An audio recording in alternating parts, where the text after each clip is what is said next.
Hey friends, Dawn McVey here. Several weeks back, I shared a card I had made for one of the paper tray countdowns with a painted brushstroke background, and I got some requests after that for a Make It Monday tutorial. It's a really quick and simple technique, so I will share a bit of my process with you today and hopefully give you some inspiration to create some of these backgrounds for yourself. So let's get right to today's project. So I've got just a little plastic paint palette.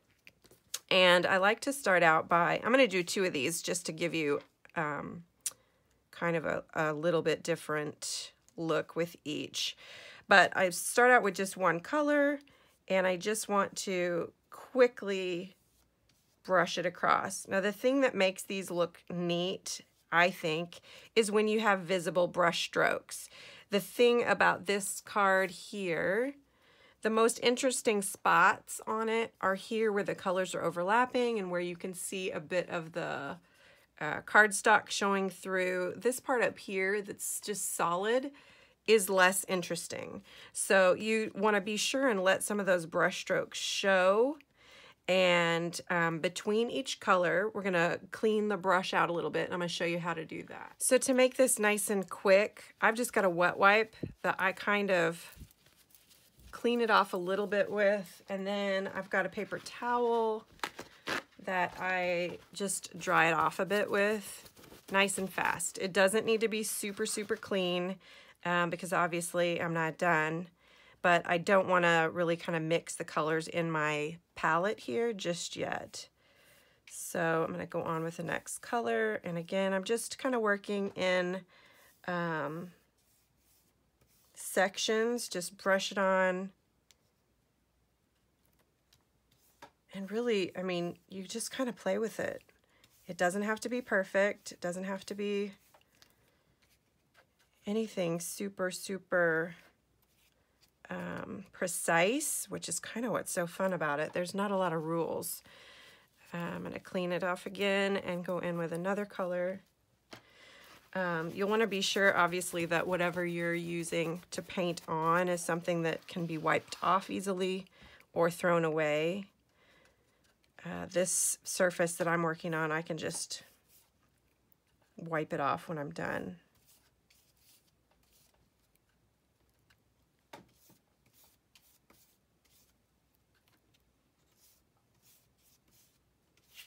Oops. Don't worry if that happens. Just brush right over it.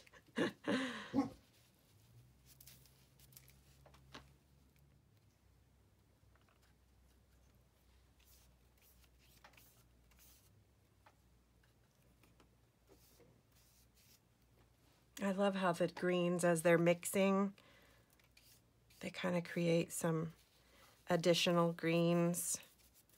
That's one thing I think works really well with this if you use colors that are kind of in the same family. Obviously on this first card, I mixed green with a lot of pink and red, but I was careful to not have those particular colors overlap too much because I didn't want it to create kind of a weird brown color. But in the case where you're using colors that are from the same family, such as all these different green tones, you can really let them overlap and create additional colors. Now I'm going to go in with a little bit of just a satiny taupe color. I think I have an eyeshadow called Satin Taupe. Random thoughts from the random thoughts from the studio.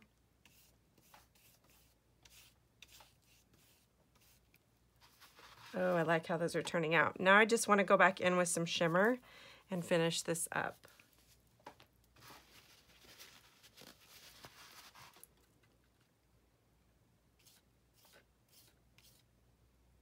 And you can see there was a little bit of, little chunk of something that ended up on there. Just pull it right off with your brush, no big deal. Whoops. And the other thing I like to do is not necessarily add the shimmer all across or even any individual color. It doesn't have to go across the whole panel. You can do some that just kind of starts in the middle or halfway over.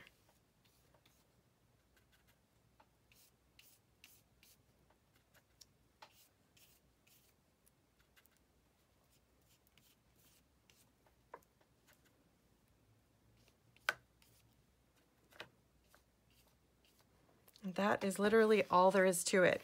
I'm going to set these aside to dry, which will not take very long, surprisingly. And then they will be ready to die cut. You can, obviously you can use them as a background, but you can also die cut actual, like use the die cuts for like a die cut tag or something.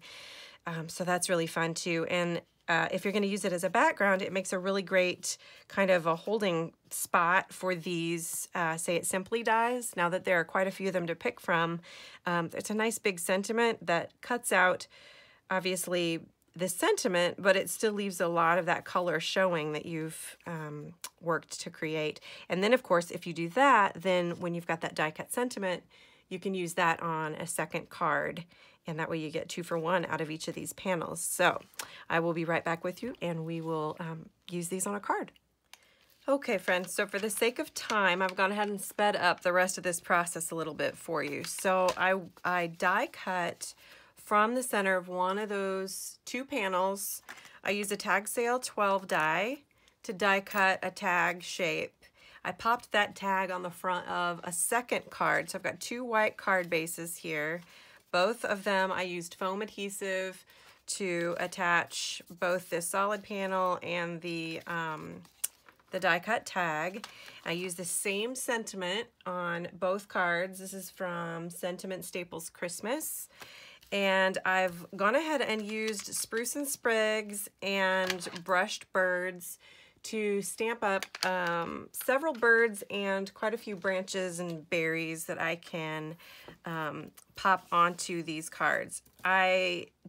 Generally speaking, I take the same approach with these die cuts. I die cut quite a few extras, knowing that that just gives me the freedom to sort of place things wherever I need to without worrying about like feeling like I kind of need to be chintzy with my die cuts. Do you know what I mean?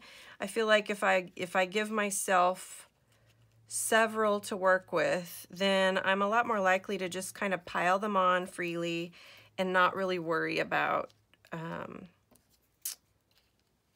you know, if I need one more when I get done. That's just annoying when you get your whole thing done and you're like, dang, if I just had one more one more leaf or one more this or that. So I generally speaking start out with quite a few, knowing that I may not use them all, and I'm totally okay with that. But this is how I typically approach this part of the process. I just like to kind of eyeball things, lay it all out, tucking things here and there until I get everything arranged in a way that I'm happy with. So there you have it, 2 Christmas cards out of 1 painted brushstroke background. I hope I've given you some inspiration today to get your own creative juices flowing. We would love to see your take on this week's challenge, so I hope you'll play along. If you decide to, head to the Paper Tray blog where you can add a link to your project so we can all see what you came up with. Thanks so much for watching. This has been Dawn McVey with Make It Monday.